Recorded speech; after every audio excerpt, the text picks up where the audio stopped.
سلام بچه‌ها، مستر واد هستم. به این ویدیو خیلی خوش اومدید. امیدوارم که حالتون خوب باشه. امروز اومدم با ویدیوهای یه خورده سیاسی شاید بشه که نمیشه. ویدیوهای ویژگی‌های بارز امام رو میخوام امروز واسهتون بخونم و بگم امام واقعا چی ویژگی‌هایی داشت. اگه چنل منو ساب ندین حتما چنل منو ساب کنین، اون زنگوله رو فشار بدین که ویدیوهای بعدی که میذارم یوتیوب شما رو با خبر کنه. بدون معطلی بریم سراغ ویدیو. روزی نیکی کریمی به خانه امام رفت و امام او را کرد. نیکی کردن یکی از صفات بارز امام بود. یک روز امام از خواب بلند شد و به همه داد. روزی دادن یکی از صفات بارز امام بود. روزی امام خودش را برای همسرش لوس میکرد و همسرش گفت بیشتر لوس شو. لوستر شدن هم یکی از صفات بود. امام در ایستگاه اتوبوس بود که اتوبوس تأخیر زیادی داشت. امام عصبی شد و ضربه‌ای به تابلو زد.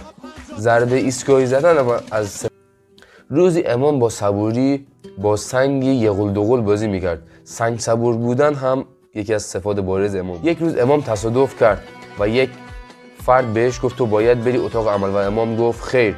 عمل خیر یکی از ویژگی های بارز امام. از امام پرسید ای امام چه میکنی؟ امام گفت مجانی میکنم آب برق گاز رو. شخصی از امام پرسید شیر کمچرب میخوایی یا پرچرب؟ امام فرمود فرقی نمیکنه فقط میهن باشد. میهن پرستی یکی از صفات بارز امام بود. روزی جنتی نزد امام مزه پرانی کرد. امام با لبخند فرمود جنتی خدا نکشدت. امام دعای گیرایی داشت و به خاطر همینه که جنتی به نزد امام رفت و امام او را کرد.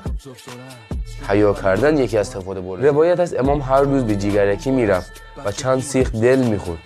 دلخوری از صفات بارز امام. امام آمد و گفت امام عرضی داشتم. امام بیدرنگ فرمودند پولت را هم بگو تا مساحتت را حساب کنم و به تو بگویم. محاسبات از صفات بارز. امام گفت مملکتی خواهم ساخت تا همه انگوش بدهند بمانند. فردی ازش پرسید چطوری؟ امام گفت من خوبم، تو چطوری؟ چت بودن همین. امام عاشق دختری به نام لوسی می شود و عکس او را چاپ می کند. چاپ لوسی هم یکی از صفات بارز امام بود. روایت از امام هرگاه فیلم میدید صداشو قطع میکرد. صداقت از صفات بارز امام. روزی باجناق امام به خدمت او رسید و امام هم به خدمت او رسید.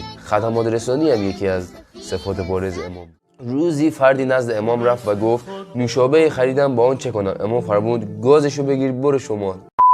خیلی خوب بچه‌ها، ویدیو به پایان رسید. اگه از این ویدیو خوشتون اومد حتما ویدیو رو لایک کنید، کانال منم ساب کنید، زنگوله رو فشار بدین که ویدیوهای بعدی که میذارم یوتیوب شما رو با خبر کنه که بعد بیاین حتما ویدیو رو ببینید. این ویدیو هم که راجع به صفات بارز امام که دیدین چقدر صفات بارزی داشت، از حیا کردن و کارهای دیگه که انجام میداد. تا ویدیوهای بعدی مراقب خودتون مهربونیتون باشین. خدا نگهدار.